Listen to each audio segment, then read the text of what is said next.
श्रीराम समर्थ. दासबोधातल्या 4थ्या दशकाचा आपण विचार करतोय. श्रवणम कीर्तनम विष्णू स्मरणम पादसेवनम अर्चनम. पहिल्या 5 भक्तींचा थोडक्यात विचार आपण पाहिला. आता या 6व्या भक्तीपासून आपण प्रारंभ करतोय.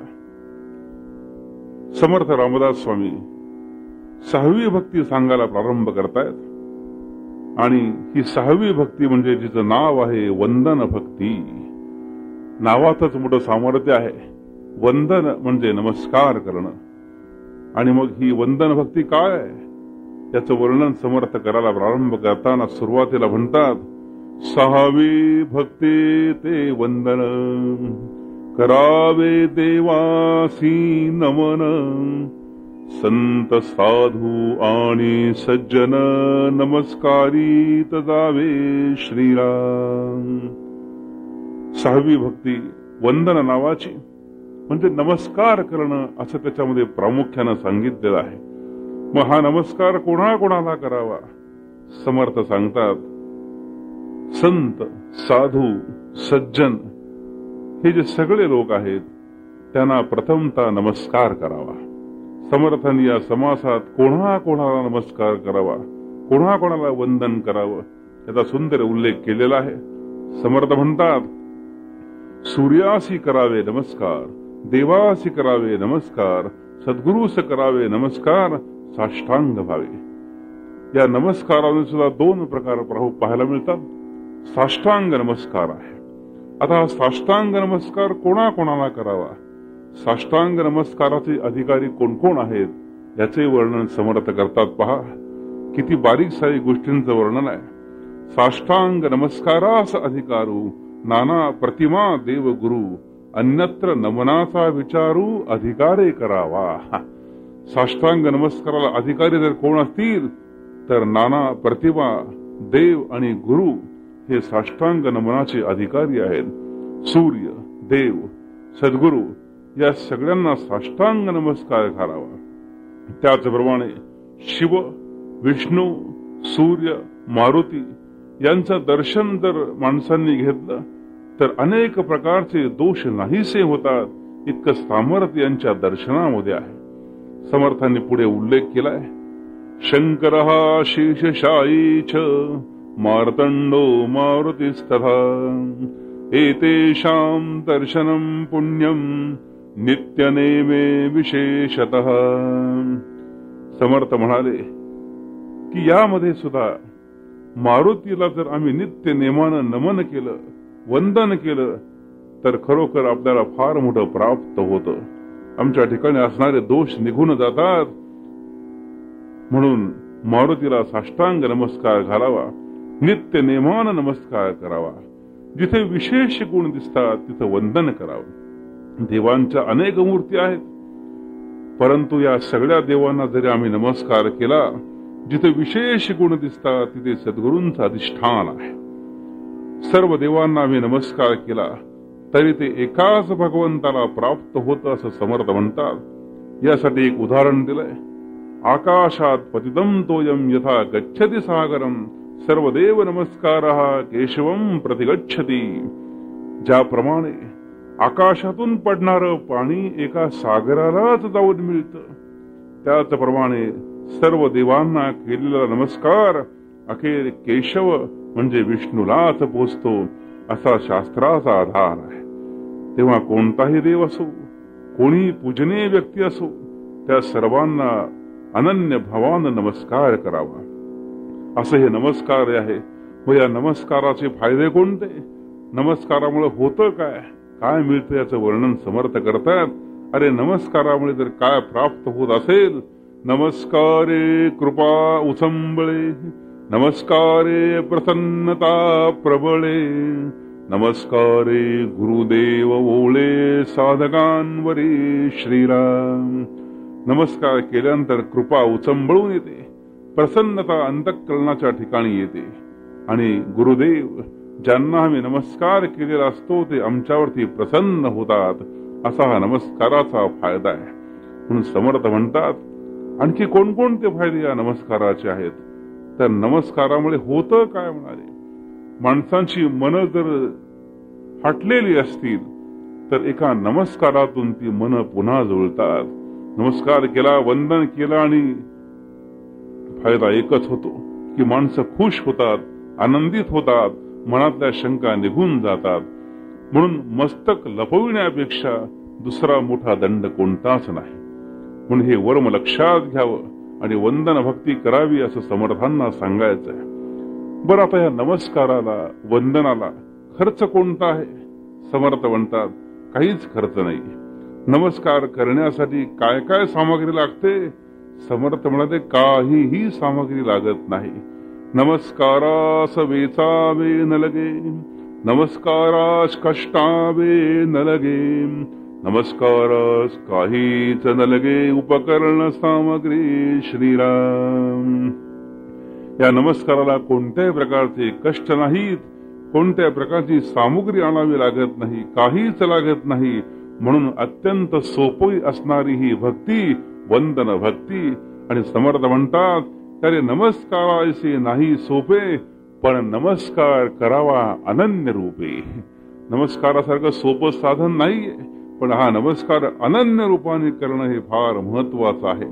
आणि असा अनन्य रूपाने नमस्कार केला एखादा साधक, त्या साधकाने जर अनन्य रूपाने सद्गुरूंना नमस्कार केला तर काय घडतं? समर्थ वंदन भक्ती संपवत असताना म्हणतात साधक भावे नमस्कार घाली, त्याची चिंता साधूस लागली, सुगम पंथे नेऊन घाली, जेथील तेथे श्रीराम. साधकाने नम्रतेनं श्रद्धेनं नमस्कार केला, वंदन केलं तर त्याची संपूर्ण चिंता त्या सद्गुरूंना लागते, साधूंना लागते. आणि मग हे संत सत्पुरुष त्या साधकाला सुगम पंथे चांगल्या मार्गाने घेऊन जातात. कुठे घेऊन जातात? जिथून हा आलेला असतो तिथे घेऊन जातात. म्हणजे भगवंताची प्राप्ती करून देतात. हे त्यातलं वर्म आहे. म्हणून समर्थ म्हणतात की अत्यंत सोपा असणारी ही वंदन भक्ती करा असं म्हणून समर्थांनी 6वा समास संपवला. आता 7व्या समासामध्ये समर्थ पुढची भक्ती निरूपण करतायत, जिचं नाव आहे दास्य भक्ती. दास्य भक्ती याचं वर्णन करताना समर्थ पहिल्यांदा म्हणाले की दास्य भक्ती म्हणजे नेमकं काय? 7वे भजन ते दास्य जाणावे, पडिले कार्य तितुके करावे, सदा सन्निधची असावे देवद्वारी श्रीराम. दास्य भक्ती जी हनुमंताने रामाची केली ती दास्य भक्ती. हनुमंताला या दास्य भक्तीतून जे प्राप्त झालं ते मोठं बघण्यासारखं आहे. रामाचा बोध, रामाचं ज्ञान प्राप्त झालं. समर्थ रामदास स्वामींनी सुद्धा दास्य भक्तीच केली आणि म्हणून समर्थांना सुद्धा बोध प्राप्त झाला. म्हणून या ग्रंथाचं नाव सुद्धा त्यांनी दासबोध असं ठेवलेलं आहे. तर अशी ही दास्य भक्ती म्हणजे काय? परमेश्वराची सेवा करताना दास्य भाव मनात बाळगणं म्हणजे दास्य ही 7वी भक्ती आहे. मग देवाच्या दारी राहावं, सन्निध राहावं, तिथं पडेल ते काम करावं, ही सुद्धा दास्य भक्ती आहे. ज्याच्यामध्ये समर्थांनी अनेक गोष्टींचा उल्लेख केलाय की देवळाचा जीर्णोद्धार, देवळात विविध सुखसोयी करणं, देवस्थानाचं वैभव वाढवून देव कार्याला काही कमी पडू न देणं, हा सुद्धा एक दास्याचाच भाव आहे असं समर्थ म्हणतात. आणि त्यासाठी भगवंताची ही दास्य भक्ती जी आहे ती फार महत्वाची आहे. आणखी पुढे समर्थ सांगतायत जे जे काही पाहिजे ते तत्काळची दिजे, अत्यंत आवडीने कीजे सकळ सेवा. जे जे हवं असेल भगवंतासाठी, देवळासाठी म्हणा, ते सगळं आवडीनं द्यावं, ते सुद्धा देवाचं वैभव वाढवणं आहे. हा एक दास्य भाव आहे. पुढे समर्थ म्हणतात षोडशोपचारी पूजेची तयारी करावी, देवापुढे सडा संमार्जन करणं, देवळातली पाण्याची भांडी जी असतात ती भांडी स्वच्छ घासावीत, पाण्याने भरून ठेवावीत.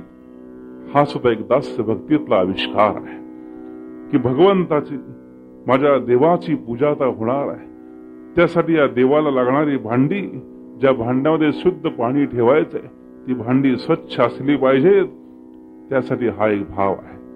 सज्जनगडावर होऊन गेलेले भगवान श्रीधर स्वामी यांच्या अंत्यकरणाच्या ठिकाणी हा भाव होता हे लक्षात घेण्यासारखं आहे. समर्थांची सेवा करताना ते सुद्धा भांडी घासायचे, इतकी स्वच्छ लखलखीत घासायचे की तिथे काही घाण राहता कामा नये, अस्वच्छ दिसता कामा नये असा सुंदर भाव श्रीधर स्वामींच्या ठिकाणी होता. आज आमच्या समोर हे आदर्श आहे. म्हणून समर्थ म्हणतात की हा एक दास्याचा भाव आहे. आता असं सगळं सांभाळत असताना, भगवंताची दास्यभक्ती करत असताना बोलावं कसं हे वर्णन समर्थ करतायत. वचने बोलावी करुणेची, नाना प्रकारे स्तुतीची, अंतरे निवती सकळांचे ऐसे वदावे श्रीराम. हे सगळं करत असताना वचन जे आहेत गोड बोलावं, चांगलं बोलावं, प्रत्येकाच्या मनाला छान वाटेल, गोड वाटेल, वाईट बोलू नये हे सगळं सांभाळलं पाहिजे. समर्थांना व्यावहारिक लोकांच्या अडचणींची जाणीव आहे. म्हणून समर्थ एवढी दास्यभक्ती सांगतायत आणि ते म्हणतात की ही दास्यभक्ती करा आणि धन्य व्हा. अशा प्रकारे सात्वी भक्ती जी आहे ती समर्थ संपवत आहेत. आणि सातवी भक्ती संपवल्यानंतर समर्थ आता 8व्या भक्तीकडे वळता आहेत. 8वी आणि 9वी भक्ती ही फार महत्वाची भक्ती मानली जाते, जी अत्यंत ज्याच्यामध्ये भगवंताची कृपा आहे. आता 8वी जी भक्ती आहे, समास 8वा, त्या भक्तीचं नाव आहे सख्य भक्ती. या सख्य भक्तीमध्ये समर्थांनी भगवंताचं गुणांचं वर्णन केलेलं आहे. सख्य भक्तीमध्ये हा जो जीव आहे तो भगवंताच्या जवळ जातो, मनुष्य भगवंताच्या जवळ जातो. दास्य भक्तीमध्ये जो भाव आहे तो मी भगवंताचा दास आहे हा भाव आहे. आणि सख्य भक्तीमध्ये जर भाव कोणता असेल तर भगवंत म्हणतो की हा माझा सखा आहे. या दोन गोष्टी फार प्रामुख्याने तर बघण्यासारख्या आहेत. समर्थ सख्य भक्तीला प्रारंभ करतात आणि म्हणतात, देवासे परम सख्य करावे, प्रेम प्रीतीने बांधावे, 8वे भक्तीचे जाणावे, लक्षण ऐसे श्रीराम. देवास दयाची अत्यंत प्रीती. समर्थ सख्य भक्तीचं वर्णन करायला निघाले आणि समर्थ म्हणतात की खरोखर ही 8वी भक्ती इतकी श्रेष्ठ आहे की पहा, एखाद्याची मैत्री, स्नेह, प्रेम जर संपादन करायचं असेल तर आम्ही व्यवहारात कसं वागतो की ज्या व्यक्तीचं प्रेम संपादन करायचंय त्याच्या कलेप्रमाणे आम्ही जातो. आणि एकदा का त्याच्या कलेप्रमाणे गेलो की आमचं आणि त्याचं बरोबर जमतं, प्रेम जमतं आणि भक्ती आमची वाढायला लागते. हेच उदाहरण समर्थांनी दिलं. आणि समर्थ म्हणतात की अरे देवाचं जर आम्हाला सख्यत्व हवं असेल तर देवास दयाची अत्यंत प्रीती. या भगवंताला, या देवाला जे आवडतं, जे आवडणार आहे ते जर आम्ही त्याला दिलं तर निश्चितपणे त्याचं आणि आमचं सख्यत्व झाल्याशिवाय राहणार नाही. आणि मग या देवाला आवडतं काय, भगवंताला काय आवडतं याचं वर्णन समर्थ करतायत. आणि ते म्हणतात की देवाला आवड कशाची आहे ते जर आम्ही त्याला दिलं तर देव प्रसन्न होतो. मग देवाला काय आवडतं, देवाला आवडतं ते असं आहे, भक्ती भाव आणि भजन, निरूपण आणि कथा कीर्तन, प्रेमळ भक्तांचे गायन, आवडे देवा श्रीराम. देवाला भक्ती भाव भजन निरूपण कथा कीर्तन प्रेमळ भक्तांचं गायन हे परमेश्वराला आवडतं. म्हणून देवाच्या सख्यत्वाकरता आपण आपलं सुख सोडून दिलं पाहिजे आणि अनन्य भावाने त्याच्यासाठी जीव वेचला पाहिजे असं समर्थ सांगतात. या देवासाठी काय काय करावं, देवाच्या सख्यत्वासाठी पडाव्या जीवलगांच्या तुटी, सर्व अर्पावे शेवटी प्राण तोही वेचावा. देवासाठी आमचा प्राण द्यायला लागला तरी चालेल पण देवाचं सख्यत्व सोडता कामा नये असं सांगून समर्थ देव कसा आहे त्याच्याविषयी थोडासा उल्लेख करतात की देवाजवळ जर आम्ही अनन्य असू तर भगवंत सुद्धा आमचं रक्षण केल्याशिवाय राहत नाही. यासाठी समर्थांनी 11व्या ओळीमध्ये एक उदाहरण दिलंय. महाभारतातलं हे उदाहरण पाहायला मिळतं. ऐसे परम सख्य धरिता देवास लागे भक्ताची चिंता, पांडव लाखा जोहरी जळता विवरद्वारे काढिले श्रीराम. महाभारतामध्ये उदाहरण आहे की हे जे पांडव होते ते पांडवांनी या भगवंताला धरून ठेवलं होतं. द्वारकेचा राणा पांडवा घरी असं ज्ञानोबाराय म्हणाले. का तर या पांडवांनी धर्म अर्थ धर्मराज भीम अर्जुन नकुल सहदेव या 5 पांडवांनी भगवान कृष्णांना धरून ठेवलं होतं. आणि म्हणून या पांडवांच्यावर जेव्हा संकट आली तेव्हा भगवंतांनी त्यांना त्या संकटातून बाहेर काढल्याची उदाहरणं दिली की लाखा जोहरी जेव्हा पांडव जळत होते तेव्हा एका विवराच्या माध्यमातून त्यांना बाहेर काढल्याची घटना आपल्याला पाहायला मिळते. अशी उदाहरणं देत देत समर्थ पुढे जात आहेत. आणि गीतेतला एक श्लोक समर्थ सांगतात की भगवंत कसा आहे, आपण जसं असू तसं भगवंत आहे. यथा माम प्रपद्यन्ते तांस तथैव भजाम्यहम्. आमचं जसं भजन असेल तसाच भगवंतही आम्हाला देत असतो. म्हणून भगवंत कसा आहे हे ओळखून माणसांनी वागलं पाहिजे. हे सांगत असताना समर्थ म्हणाले की अरे चंद्र वेळेवर जर उगवला नाही तरी चकोर ज्याप्रमाणे अनन्य राहतो तसं भक्तांना सुद्धा जर देव पावला नाही प्रसन्न झाला नाही तर त्याचं सख्यत्व सोडता कामा नये. देवाशिवाय खरा रक्षक कुणीच नाही असं सगळेच लोक म्हणतात, पण त्यांची निष्ठा मात्र तशी नसते असं समर्थ बोलतायत. देव खरा आहे. देव कसा आहे? देव अनन्याना तारणारा आहे. शरणागतासी वज्रपंजरू असा आहे. म्हणून समर्थ या समासामध्ये सांगतात की देवाचे इच्छेने वर्तावे, देव करील ते मानावे, मग सहजची स्वभावे कृपाळू दे. अशा प्रकारे भगवंताचं हे जे सांगणं आहे की भगवंत कसा आहे, भगवंताच्या इच्छेने जर मनुष्य वागायला लागला तर साहजिकच भगवंताची कृपा होते. पुढे काही ओव्यामध्ये समर्थांनी आपली आई आणि भगवंत यांची तुलना केलेली आहे. आणि ही तुलना करत असताना समर्थ म्हणतात की माता म्हणजे आमची आई कशी असते आणि मातेची कृपा आणि भगवंताची कृपा याच्यामध्ये असणारा फरक जो आहे तो समर्थांनी दाखवला.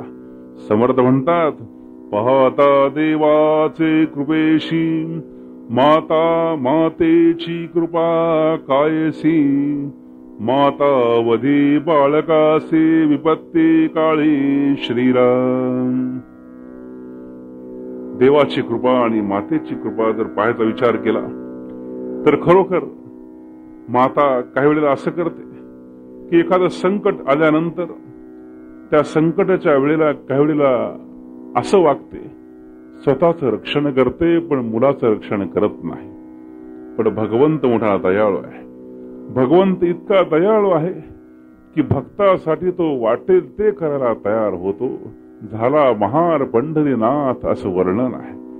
म्हणून देवे भक्त कोण वधिला, कधी देखिला नाही केला, शरणागतास देव झाला वज्रपंजरू असं म्हटलेलं आहे. देव भक्तांचा कैवारी आहे, पतितांना तारणारा आहे, अनाथांचा सहाकारी आहे, अनाथांचा कैपक्षी आहे, अनेक संकटांपासून रक्षण करणारा असा तो आहे.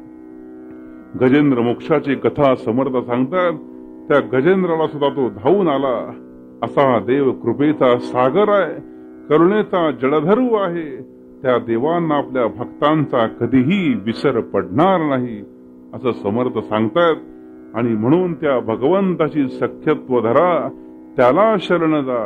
त्याला जर शरण गेलात तर निश्चेषपणा भगवंत आपल्याला तारल्याशिवाय राहणार नाही असं समर्थांना म्हणायचं आहे. देवाच्या मैत्रीचा आणखी एक विशेष गुण असा आहे की ती मैत्री किंवा प्रीती कधीही तुटत नाही आणि विटतही नाही, पालटत नाही. म्हणून समर्थ म्हणतात जर हितगुज करायचं असेल तर ते कोणाशी करा, तर त्या भगवंताशी करा. इतर सर्व नातलग वेळी उपयोगी पडणार नाहीत, पण देव हा कृपेचा सागर आहे. कठीण प्रसंग येता कोण कामास येतो, अशा वेळी फक्त भगवंतच सहाय्यकारी आहे. तुका म्हणे तेव्हा सोडविना कोणी एका चक्रपाणी वाचवून या. म्हणून देवाच्या सख्यत्वासाठी आपला प्राण देण्याची आपली तयारी पाहिजे असं समर्थ या सख्य भक्तीमध्ये सांगतात. आणि एक भगवंतच कैवारी आहे असं मुख्य सूत्र सांगून हा 8वा समास संपवत आहेत. 8वा समास संपवत असताना समर्थ म्हणतात की हे जे सख्यत्व आहे ते भगवंत किंवा सद्गुरू यांच्याशी अवश्य करावं आणि असं सख्यत्व करून जीवनाची जी धन्यता आहे ती प्राप्त करून घ्यावी असं म्हणून समर्थ आता वळतायत ते 9व्या समासाकडे. आणि सगळ्यात शेवटची 9वी जी भक्ती आहे, 9 प्रकारच्या भक्ती आपण पाहतोय. श्रवण, कीर्तन, विष्णुस्मरण, पादसेवन, अर्चन, वंदन, दास्य आणि सख्य इथपर्यंत आपण आलो. आणि अशा प्रकारे जेव्हा भगवंताचं सख्यत्व प्राप्त होतं तेव्हा सख्यत्व झाल्यानंतर पुढची शेवटची जी भक्ती आहे आत्मनिवेदन नावाची ती साधकाला प्राप्त होते. मग ही आत्मनिवेदन भक्ती कशी आहे याचं वर्णन समर्थ करतायत. आणि समर्थ म्हणतात नवमी निवेदन जाणावे आत्मनिवेदन करावे तेही सांगिजेल स्वभावे प्रांजळ करूनी श्रीराम. ऐका निवेदनाचे लक्षण देवासे व्हावे आपण करावे तत्व विवरण म्हणजे कळे श्रीराम. समर्थ म्हणतात आत्मनिवेदन भक्ती म्हणजे दुसरं तिसरं काहीच नाहीये. भगवंताच्या चरणी एकदा का आमचा अभिमान अर्पण केला मी संपला की फक्त भगवंतच राहतो. देव आणि भक्त एकरूप होतात अशी ही भक्ती आहे. समर्थांनी भक्तीची व्याख्या या समासात फार छान केली. ते म्हणतात मी भक्त ऐसे म्हणावे आणि विभक्तपणेची भजावे हे अवघेची जाणावे विलक्षण. जो विभक्त नाही तो भक्त अशी समर्थांची व्याख्या आहे. म्हणून भगवंतापासून कधी विभक्त राहता कामा नये यासाठी समर्थ आत्मनिवेदन भक्तीत तत्वज्ञान सांगतात की अहम आत्मा ब्रह्म सोहम ब्रह्म हे जे वेदांताची वाक्य आहेत, तत्वमसी ही जी वाक्य आहेत या तत्वमसीचा बोध समर्थांनी इथं केलेला आहे. आणि हा बोध करत असताना समर्थ म्हणतात की अरे विचार करा मी कोण ऐसा निवाडा पाहो जाता तत्व झाडा. त्याच्यामध्ये विचार करत असताना समर्थ म्हणतात त्वम पद तत्पद असिपद निरसुनी सकळ भेदाभेद वस्तू ठाईंची अभेद आपण कैचा. या 9व्या भक्तीमध्ये नेमकं जर काय घडत असेल तर समर्थ म्हणतात पंचभूतामध्ये जशी आकाश तशा 9 प्रकारच्या भक्तीमध्ये सर्वात श्रेष्ठ असणारी ही 9विधा भक्तीतली आत्मनिवेदन भक्ती आहे. याच्यामध्ये काय घडतं आपण मिथ्या आणि देव खरा हा अनुभव साधकाला येतो. ज्ञानी पुरुषांना मिळणारं समाधान तेच आत्मनिवेदन आहे आणि ते आत्मनिवेदन या समासामध्ये प्राप्त होतं. आणि आत्मनिवेदन म्हणजे 9वी भक्ती. 9वी भक्ती जर माणसाला प्राप्त झाली तर जन्म मरणाची परंपराच संपते असं समर्थांना छानपणे सांगायचं आहे. हे वचन सत्य प्रमाण आहे असं समर्थ म्हणतात. आणि समर्थ हा समास संपवताना पुढे म्हणतात ऐसी हे 9विधा भक्ती केल्या पाविजे सायोज्य मुक्ती सायोज्य मुक्ती सकल्पांते चलन नाही श्रीराम. अशा प्रकारे मग ही 9वी भक्ती प्राप्त झाल्यानंतर भक्त आणि देव अनन्य रूप होतात, एकरूप होतात असं वर्णन समर्थ करतायत. आणि 4 मुक्तींचं जे वर्णन आहे ते हा समास संपत असताना समर्थ थोडक्यात करतात. आणि त्यामध्ये म्हणतात की सायोज्य नावाची जी मुक्ती आहे ती सायोज्य नावाची मुक्ती जी अत्यंत महत्वाची आहे ती मुक्ती साधकाला प्राप्त होते. सायुज्यता म्हणजे केवळ ऐक्य तद्रूपता ही मुक्ती प्राप्त होते. म्हणून ह्या मुक्तीला फार महत्व आहे. 4 प्रकारच्या मुक्तींचं वर्णन करतात. पहिली मुक्ती सलोकता, दुसरी समीपता, तिसरी स्वरूपता आणि चौथी सायोज्य मुक्ती. अशा या 4 मुक्तींचं वर्णन समर्थ करतायत. आणि इथे 9वा समास संपतो. 9व्या समासामध्ये आत्मनिवेदन भक्ती पूर्ण होते. श्रवण कीर्तन इथून आपण प्रारंभ केला आणि 9व्या समासामध्ये समर्थ सांगतात की या जीवाचा प्रवास पूर्ण होतो आणि तो एकरूप होतो, भगवत रूप होतो, अशी 9वी भक्ती आहे. त्यानंतर 10व्या समासाकडे आपण वळतोय. 10व्या समासामध्ये समर्थ रामदास स्वामी 4 प्रकारच्या मुक्तींचं वर्णन करायला निघालेले आहेत. थोडासा तत्वज्ञानाचा भाग समर्थ या समासात सांगतात आणि म्हणतात सुरुवातीलाच, मुळी ब्रह्म निराकार तेथे स्फूर्ती रूप अहंकार, तो पंचभूतांचा विचार ज्ञानदशके बोलेला श्रीराम. या समासामध्ये पहिल्यांदा सृष्टी रचनेचं वर्णन केलेलं आहे. कसं आहे, प्रथम निराकार ब्रह्म होता. एकोहम बहुश्याम, मी एक आहे, बहुविध व्हावं अशी इच्छा किंवा स्फूर्ती त्याला झाली आणि त्यातून अहंकार निर्माण झाला आणि त्यातून मग झाले वायू आणि तेज. त्या तेजाच्या आधारानं पाणी, पाण्याच्या आधाराने 56 कोटी योजन विस्तार असलेली पृथ्वी निर्माण झाली. पृथ्वीला सोन्याचा पर्वत मेरू याचा आधार आहे. त्याच्याही पलीकडे हिमालय आहे. तिथे पांडव थकले आणि धर्म आणि तमाळली म्हणजे कृष्ण पलीकडे गेले असा उल्लेख आहे. पुढे बद्रिकाश्रम, बद्रीनारायण, महातापसी मोक्ष समाधी घेण्याकरता तिथे जातात असं सुंदर वर्णन समर्थ करतायत. या समासामध्ये समर्थाने जे वर्णन केलंय ते स्वर्ग भुवनाचंही थोडंसं वर्णन केलेलं आहे. आणि स्वर्ग भुवनाचं वर्णन करताना समर्थ म्हणतात की तिथे स्वर्गाच्या ठिकाणी कसं काय आहे, स्वर्गाच्या ठिकाणी असणारं वातावरण, स्वर्गाच्या ठिकाणी कसं काय आपल्याला प्राप्त होतं, काय पाहायला मिळतं, तिथे कशी व्यवस्था आहे. समर्थ म्हणतात, तेथे तारुण्य ओसरेना रोगव्याधीही असेना, वृद्धाप्यानी मरण येना कदा काळी श्रीराम. तिथे गेल्यानंतर तिथे कसं आहे तर कामधेनूची खिल्लार आहेत, अमृताची सरोवर आहेत, कल्पतरूंची वन आहेत, चिंतामणी उदंड आहेत, हिरे परिसमण्यांच्या खाणी असून सर्व जमीन सोन्याची आहे. नवरत्नांच्या पाषाण शिळा तिथे जगमगतायत. अमृताचं भोजन आहे, सदैव तारुण्य आहे, रोग व्याधीचं नाव सुद्धा नाहीये. असा हा स्वर्गलोक म्हणजे देवांचं निवास स्थान. आणि म्हणून समर्थ हा समास संबोधना म्हणतात की अशा या देवांचं निवासस्थान जिथे आहे तिथे सुद्धा माणसाला जायला मिळतं.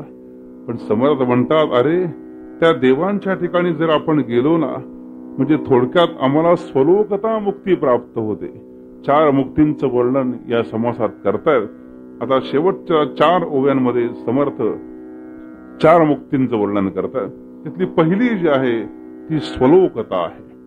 स्वलोकता म्हणजे काय आहे तर लोकी राहावे ते स्वलोकता, समीप असावे ते समीपता, स्वरूपची व्हावे ते स्वरूपता, तिसरी मुक्ती.